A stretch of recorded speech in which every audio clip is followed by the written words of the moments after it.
Yo, what is up? Gaming Taco 33 or your boy Jeremiah. So, today I guess I'm gonna read an Easter egg. Or not an Easter egg. Crap, what the hell am I talking about? Creepypasta.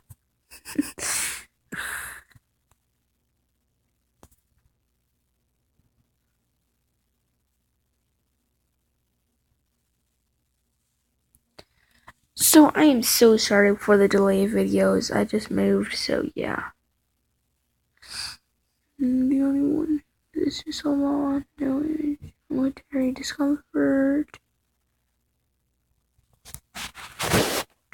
I think I submitted one. I don't know if they ever.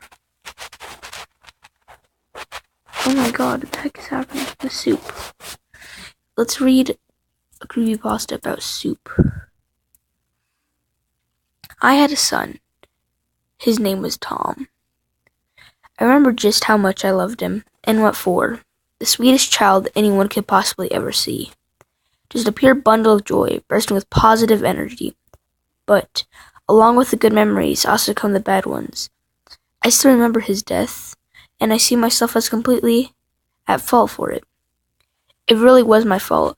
If only I hadn't been so stupid and ignorant. It all started on sweet summer morning in Kentucky, which is where me and my only son Tom lived. We had moved a few months earlier away from Texas, where we used to live with my boyfriend until we broke up. Now I lived alone with my only son in a pretty large house off by the countryside. They spelled that wrong, but okay. It's actually O-F-F, off by. I found it very peaceful there, and thought that everybody around me would just have a very positive impact on my Tommy. The children, friends, classmates, and even the neighbors. I didn't have any neighbors besides one old lady who lived across the street. At first, I thought she was kind of creepy, and that I would stay away from her as much as possible. But later, as I got to know her, she seemed like a pretty nice woman.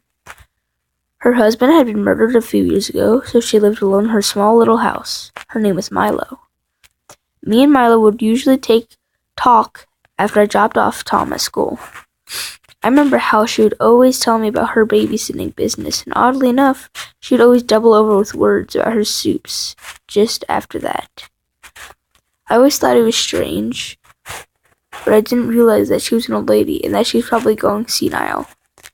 Soon our conversations became shorter and shorter as the request to babysit grew to tedious amounts. She would always end her conversation with, "Oh no, I have a child scheduled at 5 today. I must prepare the meal. Have a nice day, Joanne, or I must go make my soup." I just finished babysitting, and I'm quite famished. I always wanted to let her babysit my Tom. Since she got great reviews and always seemed so nice and cheery, I thought she'd be a great influence on him. So on this very morning, I received a call from my office saying I need to join them for an important meeting. I hopped out of bed and ran down to the kitchen to make breakfast and get ready. While I was cooking, my son Tom walked into the room and asked me why I was up so early. I immediately remembered the fact that it was summer and I didn't have anywhere Tommy could go to while I was away. Suddenly I remembered about my neighbor's babysitting business and I gave Milo a call. She seemed very tired on the phone and asked her if she was okay. She said she was a little burned out because she had triplets staying with her yesterday, but said she'll happily watch over Tom while I was away. After dropping Tom off, I peacefully went to the meeting, my heart at rest knowing that Tom was in good hands. I patiently sat through the whole thing, sad to see my son after it was over.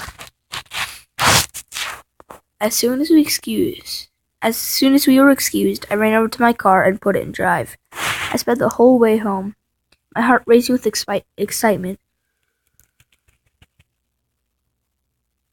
eager to finally see my precious boy. I quickly shut off the engine and locked my car, speeding towards the front door. I was greeted by Milo, who welcomed me into her home, which smelled deliciously like meat and vegetables. "Are you cooking another soup?" I asked her, smiling down at the old lady. She nodded her head, sliding out of the chair for me. I gracefully sat down, and Milo offered me a plate of soup. "I cooked it for your son, but he's asleep right now, so I decided not to bother him." I smiled, picking up a spoon, and began eating. The soup had carrots and beans floating around, and it had chunks of large, strange meat in it. But I have to admit, it tasted delicious. "What kind of meat is this, Milo?" I asked her, my mind full of curiosity. "It's my secret ingredient. It makes all my soups special," she said, gleaming with pride. I ate a few spoonfuls before staying up to the fridge. "You wouldn't mind if I took some sour cream?" I asked and started opening the fridge. Milo's smile was completely washed off her face as she saw me open the fridge, her jaw dropping to scream out aloud, "No!" But it was too late. For inside the fridge, I came face to face with my own son, or at least his head. At first, I thought I was hallucinating, so I turned to Milo to see if this was real. She flashed me the scariest smile I had ever seen. Her eyes wide and glowing down at me, her teeth all bloody, but no open wounds in her gums, which meant it was not her blood. That's when it hit me. My son was the soup. So guys, I'll start doing this more often if you want me to. Thank you for the people who have watched any of my videos and gave me views. Thank you so much. I will start editing a lot more of my videos now soon. But don't forget to like and subscribe. I also will be reviewing 2 fidget cubes in the next 10 days. And we'll start posting a lot more. So, see you guys later.